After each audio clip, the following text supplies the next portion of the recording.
ವಿಜಯ್ ಮಲ್ಯ ಹೇಗೆ 9,000 ಕೋಟಿ ಸ್ಕ್ಯಾಮ್ ಮಾಡಿ ನಮ್ಮ ದೇಶ ಬಿಟ್ಟು ಓಡೋಗಿದ್ದಾನೆ ಗೊತ್ತಾ? ವಿಜಯ್ ಮಲ್ಯ ಹುಟ್ಟಿದ್ದು ಕರ್ನಾಟಕದ ಬಂಟ್ವಾಳದಲ್ಲಿ. 1983ರಲ್ಲಿ ಇವ್ರ ತಂದೆ ಸತ್ತಾದ ತಕ್ಷಣ ಇವ್ರಿಗೆ 28 ವರ್ಷ ಇರುತ್ತೆ. ಅವಾಗ್ಲೇನೆ ಇವರು ಯುನೈಟೆಡ್ ಬ್ರೇವರ್ಸ್ ನ ಚೇರ್ಮನ್ ಆಗ್ತಾರೆ. ಆಕ್ಚುಲಿ ಯುಬಿ ಬಿಸ್ನೆಸ್ ಅಂಡರು ತುಂಬಾ ಬಿಸ್ನೆಸ್ ಇದ್ವು.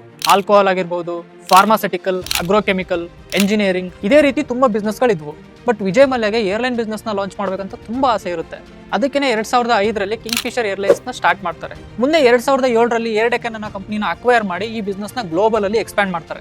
ಆ ಟೈಮಲ್ಲಿ ವಿಜಯ್ ಮಲ್ಯ ತುಂಬಾ ಫೇಮಸ್ ಕೂಡ ಇರ್ತಾನೆ. ನೀವು ನೋಡಿರ್ಬೋದು, RCB ಫ್ರಾಂಚೈಸಿನ ವಿಜಯ್ ಮಲ್ಯನೇ ಪರ್ಚೇಸ್ ಮಾಡಿರ್ತಾನೆ. 2002 ಮತ್ತೆ 2010ರಲ್ಲಿ ರಾಜ್ಯಸಭಾ ಮೆಂಬರ್ ಕೂಡ ಆಗಿರ್ತಾರೆ.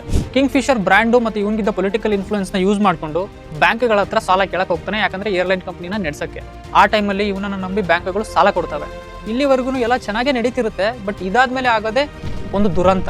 ಈ ಬ್ಯಾಂಕ್ ಕೊಟ್ಟಿರೋ ದುಡ್ಡನ್ನ ಇವನು ಆ ಬಿಸ್ನೆಸ್ ನ ಎಕ್ಸ್ಪ್ಯಾಂಡ್ ಮಾಡಕ್ಕೆ, ಬಿಸ್ನೆಸ್ ಗ್ರೋತ್ಗೆ ಇನ್ವೆಸ್ಟ್ ಮಾಡೋ ಬದಲು ಪರ್ಸನಲ್ ಆಗಿ ಯೂಸ್ ಮಾಡಕ್ ಸ್ಟಾರ್ಟ್ ಮಾಡ್ತಾನೆ.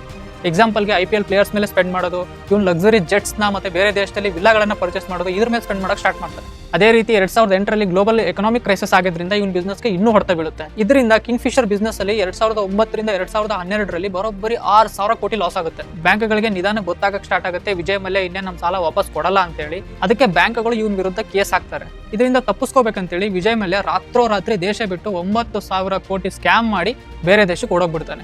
ಆಲ್ರೆಡಿ ವಿಜಯ್ ಮಲ್ಯನ್ ಪ್ರಾಪರ್ಟಿ ಎಲ್ಲ ಮಾರ್ಬಿಟ್ಟು 14,000 ಕೋಟಿ ವರ್ತ್ ಅಸೆಟ್ ನ ನಾವು ಸೀಸ್ ಮಾಡಿದೀವಿ, ನಮ್ ದುಡ್ಡೆಲ್ಲ ರಿಕವರಿ ಆಗಿದೆ ಅಂತ ಹೇಳಿ ರೀಸೆಂಟ್ ಆಗಿ ರಿಪೋರ್ಟ್ ಕೂಡ ಬಂದಿದ್ದಾವೆ.